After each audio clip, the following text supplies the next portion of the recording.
Well, alright, my friends, good day, boys and girls. Saturday, March 21st. I'm gonna try and upload this video today. I really don't know how to start this video. A lot of shit is going on, and a lot of shit has happened in the past week. And I don't have to explain it. I'm sure you're aware of your own struggles. First and foremost, I hope you guys are doing okay. Look after yourselves. That's the first thing I got to say. Very important. Look after yourself. Be kind to yourself. Don't get too stressed over all of this COVID stuff, because that will weaken you. And when you get it, I'm not going to say if, because there's a super high percentage of everyone catching this bug, and van lifers are not immune to this. Actually, we're probably high percentage of catching it. If you're living in a van and using a restroom, well, you're sucking up somebody's shitter germs, piss germs, and cough and everything else. Same as pool. If you're using a pool or a gym, community shower, your risks are going to be pretty high. Van lifers are not off the hook on this. Somehow or another, it's going to touch you. And case in point, if you check YouTube channel Living the Van Life with Chad, he had a breakdown somewhere in Pacific Northwest Oregon, and he has to rush home because a member of his family, he's not getting into details, but I think one of his family members is pretty much on his way out, or I think it's a father, I'm not sure, because of Corona. So, my friends, yeah. You guys, some of you guys still think this is a freaking propaganda. You still think it's a joke. You still think it's a flu. Yes, I like to joke about it myself. I put little jokes in here and there just to lighten things up, to ease up the situation. But you know what? No matter what we look at it, this is actually pretty freaking serious. It's not propaganda. It's not media fear. It's not a scare tactic. I talked to my cousin in Italy. I've said that before. And just yesterday they had 800 deaths in one day. That was their last total. So it's coming around. And they say anywhere from 40 to 70% of us will catch this bug. And you know what? I'm guessing probably all of us will sooner or later. And you know what? 80% of us, they say stats, will do okay. We'll fight it. Some of us won't even know. But you know what?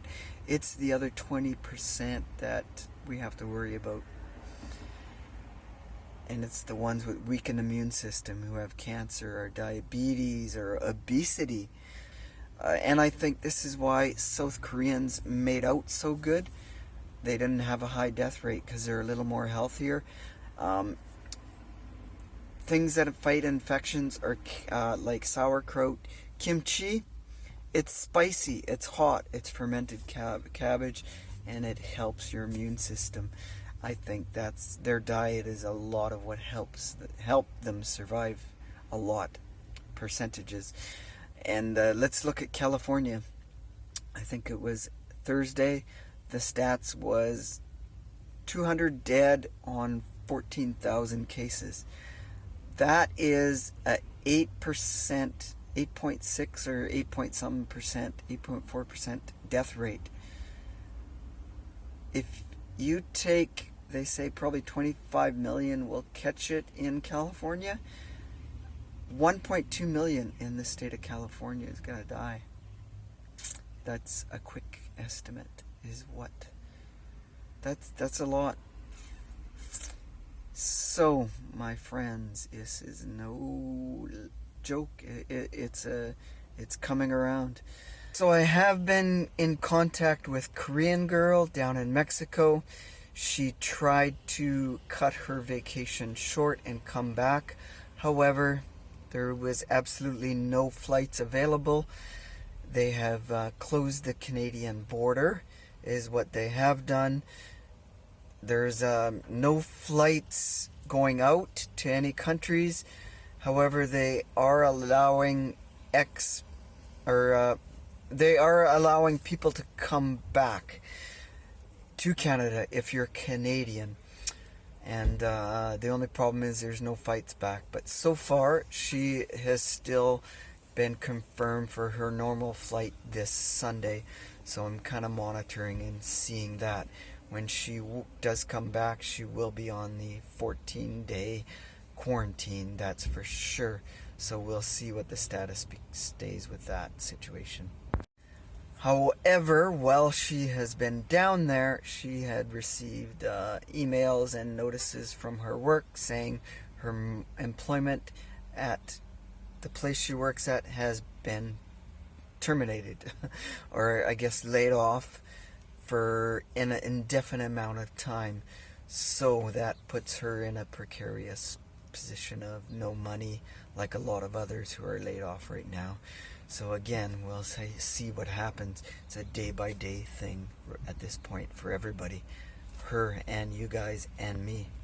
Tuesday, yeah, everything was closed here in Vancouver. They closed the libraries, pools, everything. Restaurants were told to close up, only offer takeout service. And pretty much all coffee shops have done the same. You can't go inside. Same as everywhere else. I don't have to explain that. All the shelves are empty Tuesday, Wednesday, but the last 2 days, some are starting to fill back up, so I was able to find food and whatever. I guess people have hoarded quite a supply, and it's going to be, they don't need as much. So, laundromat's open, which was good. I got to do laundry before they locked that down. And here's a case in point. I went to work Tuesday. We have 3 shifts at work. A morning shift, an afternoon shift, and a graveyard shift. Do you know that we had 35 people call in sick Tuesday? My shift, there was 6 of us out of 16 workers. I was overloaded. It was freaking mayhem. And I don't know, Wednesday, Thursday was a little bit better. Friday I didn't work, so, but there's less staff. I can see that. And one guy from night shift is on a 14-day quarantine. He was ordered, so I don't know if he took the test or is taking the test. Even our night manager and supervisor called in sick, so the 6 of us worked without that leadership group, which was actually probably a better thing because we didn't have to put up with them for the night. Some other people think they're safe. Oh, you know what? Only old people get it. I'm not old. I don't get it. And that's untrue. Younger are getting it. And actually the young, here in BC, they've studied all of the deaths currently. And 25% of the deaths are from the ages of 20 years old to 39 years old. It's actually the older that's a lower percentage. So, that is that at this point. And like I say, it's not a flu bug, it's a virus. There's a difference between a flu and a virus and a common cold. They come and go. Influenzas, they already know how many people are going to die every year. They already have certain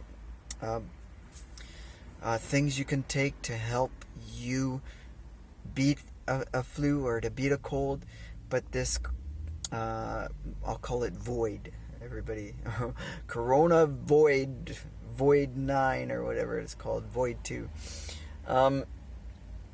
This one, they have no clue what it does.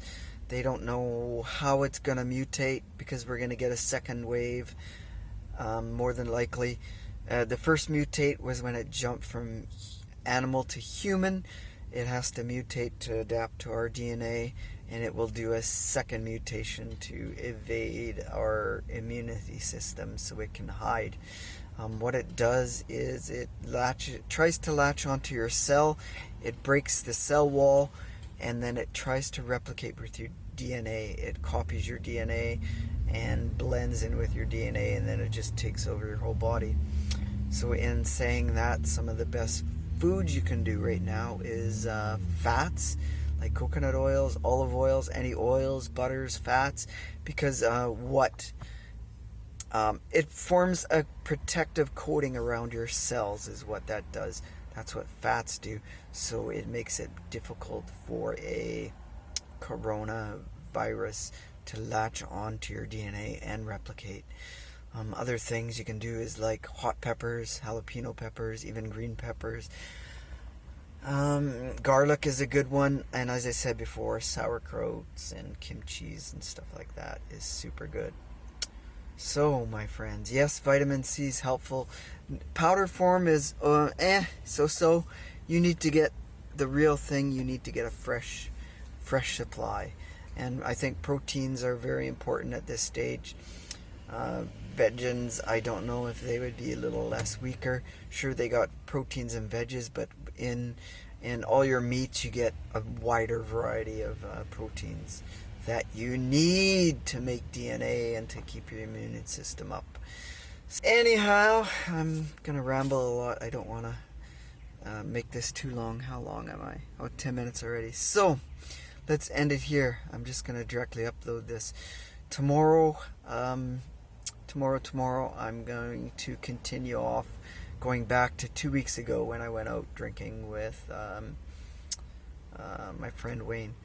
So other than that, yeah, take it serious, folks. Try and keep away from people. To slow down the pace, that's the reason. You want to slow it down. Right now we're going to overwhelm the system with deaths and people going in with needing medical care.